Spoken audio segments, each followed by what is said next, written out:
अवधूत गीता के अध्याय 2 से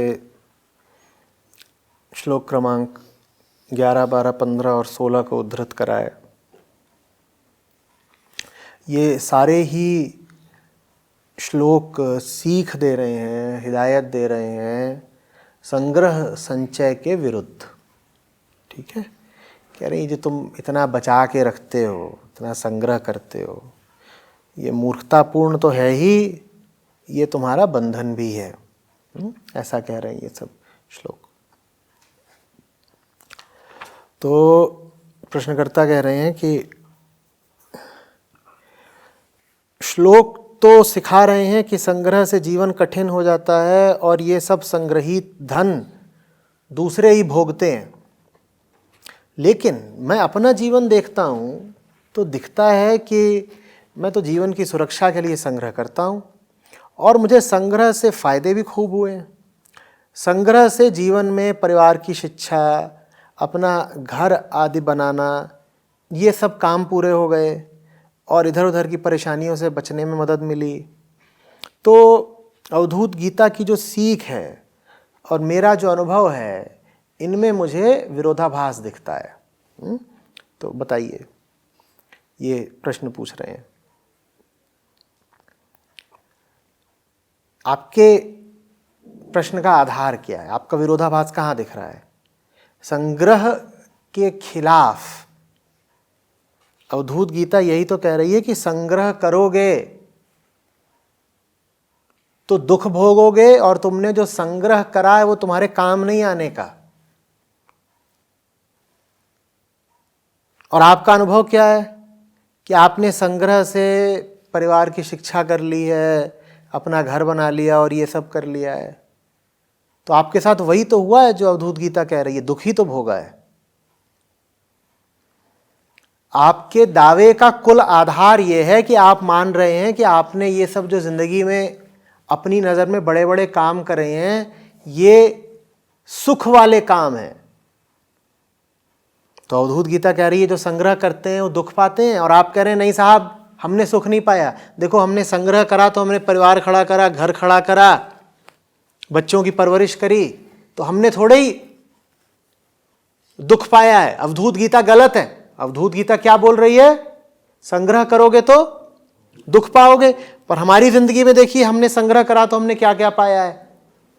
हमने घर खड़ा करा है, इज्जत पाई है, गाड़ी आ गई है, बच्चों के लिए ये कर दिया, वो कर दिया, ये सब हमने करा है ना जनाब। यही तो दुख है जो सब आपने करा है। आपकी गलतफहमी ये है कि आपने अपनी जिंदगी में जो कुछ करा है वो बड़े शुभ और बड़े सुखदायक काम है। नहीं है।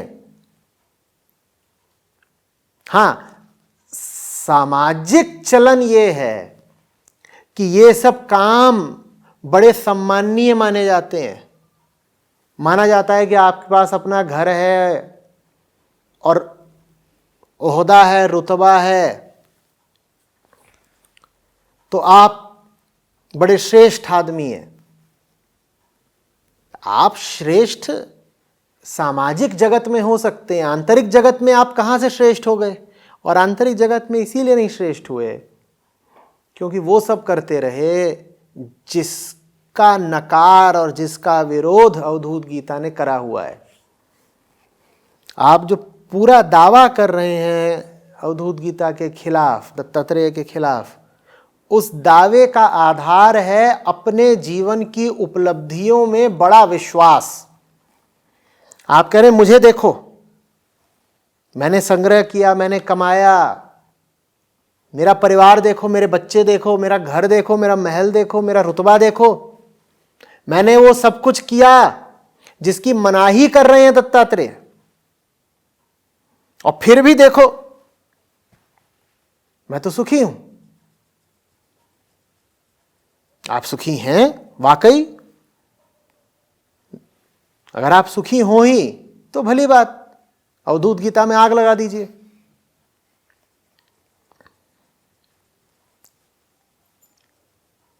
और अगर आप दुखी हैं तो उस दुख का कारण ही वो सारे काम हैं जो आपने जीवन पर्यंत करे हैं।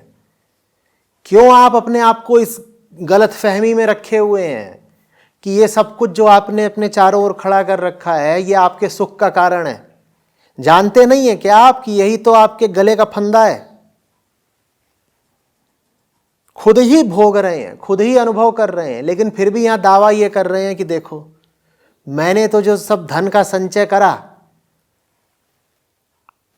ऊंचे नीचे सब तरीकों से, वो मुझे कितना फल दे रहा है, कितना सुख दे रहा है। कौन सा सुख महोदय, कहां है सुख?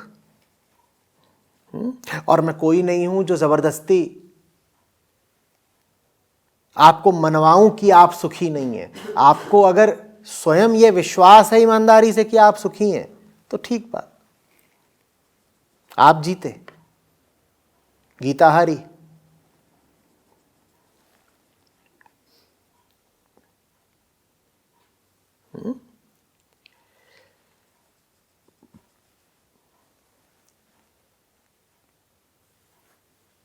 बड़ा बुरा लगता है ना कि है जो जो चीजें हम जीवन की उपलब्धियों के तौर पे गिनाते हैं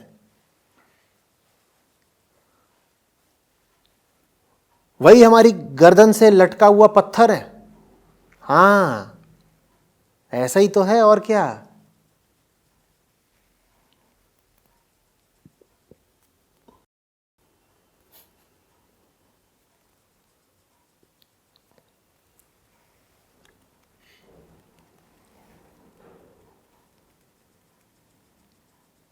ये बात समझनी, स्वीकार करनी मुश्किल होगी, क्योंकि ये बात स्वीकार करने में एक बड़े कड़वे तथ्य को स्वीकार करना होगा कि संग्रह पर आधारित अपनी पूरी जिंदगी ही बर्बाद रही है। हम कहीं के नहीं हैं, हम भिखारी से बदतर हैं। ये बात स्वीकार करने के लिए बड़ी विनम्रता चाहिए, उतनी विनम्रता हम में होती नहीं। खास तौर पर उस व्यक्ति में तो ये विनम्रता मुश्किल से ही पाई जाएगी जिसने जीवन भर खूब पैसा संग्रह करा है। वो कहेगा इतना पैसा है मेरे पास, मैं कैसे मान लूं कि इन सारे पैसे के होते हुए भी मैं भिखारी हूं, और अगर मैं भिखारी हूं तो जन्म ही बर्बाद कर लिया इसका मतलब। नहीं, हम मानेंगे ही नहीं, हम मानेंगे ही नहीं कि हमने जन्म बर्बाद कर लिया। तो मानो चाहे ना मानो, बर्बाद तो हो गया। अब जो शेष बचा है उसको बचाना चाहते हो तो फिर सीधी बात करो।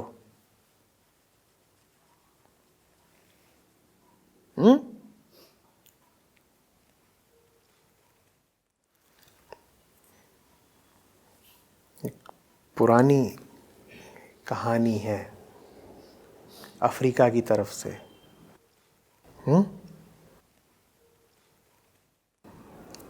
जाने गन्ने के लिए है, जाने शक्कर के लिए, जाने गुड़ के लिए, किसी मीठी चीज़ के लिए, जाने किसी मिठाई के लिए।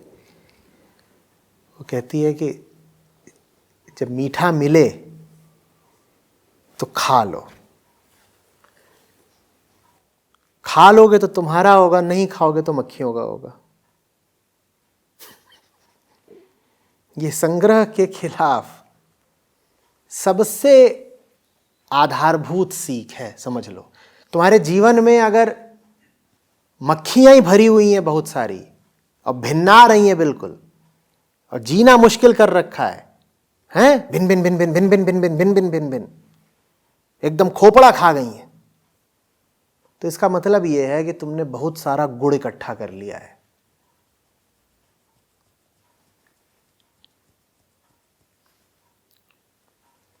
अब तुम उस गुड़ को नहीं खा रहे हो, गुड़ तुमको खा रहा है।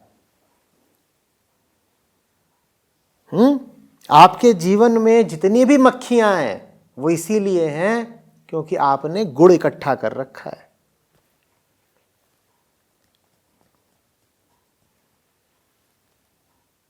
उतना ही अर्जित करो जितना तुम्हारे निकट के भोग के लिए अनिवार्य हो।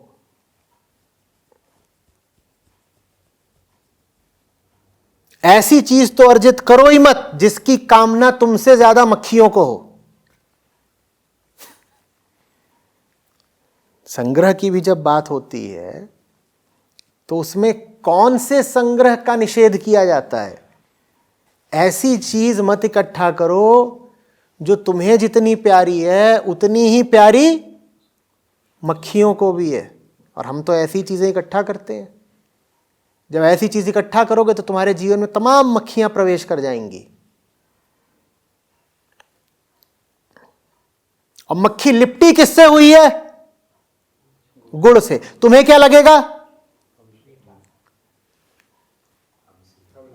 तुम्हें लगेगा तुमसे लिपटी हुई है, स्वीटू है। अरे न तुम स्वीटू हो न वो स्वीटू है, गुड़ स्वीटू है। बात आ रही समझ में? गुड़ हटा दो तो मक्खी भी हट जानी है। लेकिन देखो यहां दावे कैसे हैं कि हमने तो गुड़ इकट्ठा करा और हम बड़े गुणवान कहलाए। अरे तुम गुणवान नहीं, गुणवान हो।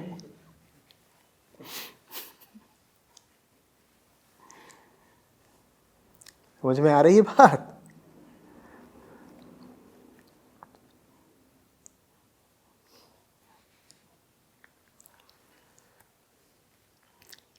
कितनी समस्याएं बचेंगी तुम्हारी अगर तुम्हारे पास गुड़ ना हो? बताना,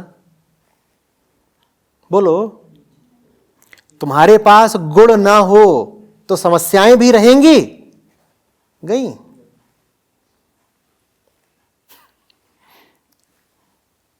स्वीटू गॉन।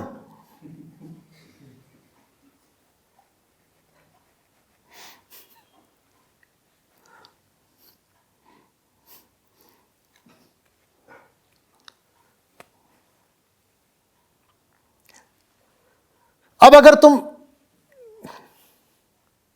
गुड़ को फेंक देना चाहते हो तो सबसे ज्यादा तकलीफ किसको होगी? तो न सिर्फ ये जो मक्खी है तुम्हारे जीवन में प्रवेश करेगी गुड़ के कारण, बल्कि ये मक्खी ही है जो तुम्हें गुड़ को त्यागने भी नहीं देगी। क्योंकि उसका और तुम्हारा रिश्ता ही गुड़ का रिश्ता है भाई।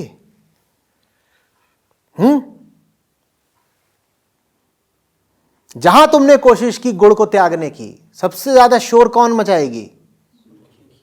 मक्खिया।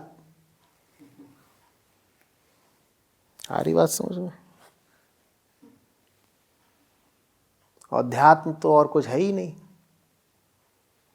गुड़ को परखने का विज्ञान है कि ये गुड़ कितना काम का है और कितना बेकाम का। और तुमने जहां परखा नहीं गुड़ को, तुम कहोगे यार जितना ले सकते हैं ले लें, बाकी छोड़ दें, आगे बढ़ें। अब तुमने जहां छोड़ने की बात की तहां मक्खिया ने आमरण अनशन, ऐसे कैसे छोड़ दोगे? गुड़ के ही तो चारों ओर 7 फेरे लिए।